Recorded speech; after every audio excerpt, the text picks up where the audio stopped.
मैं हूं असलम आलम और आप देख रहे हैं गल्फ एक्सपर्ट। दोस्तों, आज की वीडियो में कतर के बारे में 2 गुड न्यूज़ शेयर करने वाला हूं। इसके साथ साथ कुछ और भी अपडेट शेयर करूंगा, तो वीडियो के साथ में आखिर तक बने रहें ताकि आपको पूरी जानकारी मिल सके। और कतर के बारे में इसी तरह की वीडियो देखते रहने के लिए चैनल को सब्सक्राइब कर लें। तो दोस्तों, हम चलते हैं आज की वीडियो की जानिब। दोस्तों, पहला गुड न्यूज़ ये है कि कतरी कैलेंडर के हिसाब से 11 जुलाई को जिलहिज्जा की पहली तारीख होगी। इस तरह 20 जुलाई को कतर में ईद का दिन होगा। 20 जुलाई मंगल का दिन है। अगर मंगल को ईद होती है तो आप लोगों को लगातार, आप में से अक्सर लोगों को लगातार 4 दिन की छुट्टी होगी। मंगल, बुध, जुमरात और जुम्मा को तो वैसे ही सरकारी छुट्टी होती है, तो आप में से अक्सर लोगों को 4 दिन की छुट्टी होगी।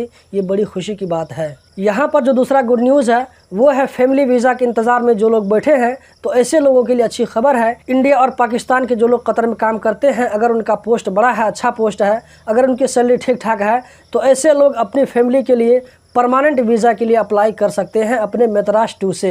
तो आप में से जो लोग फैमिली वीज़ा के लिए अप्लाई करना चाहते हैं तो जल्दी जल्दी इस मौका से फ़ायदा उठा लीजिए। ऐसा ना हो कि ये जो है फिर से सिस्टम से गायब हो जाए। इससे पहले भी इस तरह हो चुका है कि कुछ देर के लिए सिस्टम में आया, फिर वो गायब हो गया। तो अभी जो सिस्टम में आया है तो जल्दी जल्दी से मौका से फ़ायदा उठा लें पाकिस्तान और इंडिया के लोग फैमिली परमानेंट वीज़ा के लिए। ये न्यूज़ मैंने कतर का अंग्रेज़ी जो न्यूज़पेपर है पेनिनसुला, जैसा कि आप स्क्रीनशॉट देख सकते हैं, मैं आप लोगों के साथ में स्क्रीनशॉट शेयर कर रहा हूं।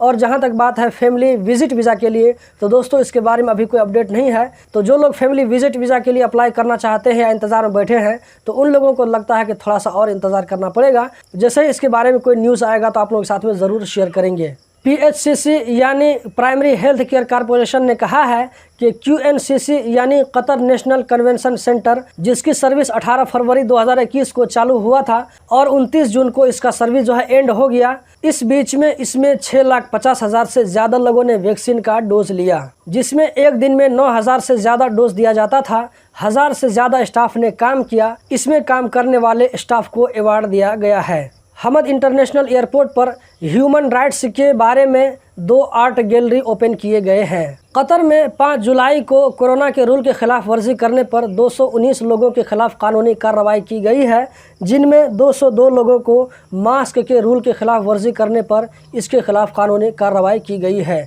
14 लोगों को सोशल डिस्टेंस के रूल के खिलाफ वर्जी करने पर इनके खिलाफ कानूनी कार्रवाई की गई है और 3 लोगों को अपने मोबाइल में एहतराज ऐप न रखने पर इनके खिलाफ कानूनी कार्रवाई की गई है। कतर में 5 जुलाई को पिछले 24 घंटों में 93 कोरोना के नए पेशेंट सामने आए, 28 लोकल जबकि 65 बाहर से आने वालों में। इसी तरह पिछले 24 घंटों में 148 लोग इस वायरस से रिकवर हो गए और एक डेथ का केस सामने आया है। कतर में अभी तक 76% एलिजिबल लोगों को वैक्सीन का कम से कम 1 डोज मिल चुका है, जो कि बहुत बड़ी बात है। इसी का रिजल्ट है कि कतर में अब जो है रोज़ाना 100 से कम केस रजिस्टर्ड होने लगे हैं लोकल लोगों में। तो दोस्तों, यही थी आज की वीडियो।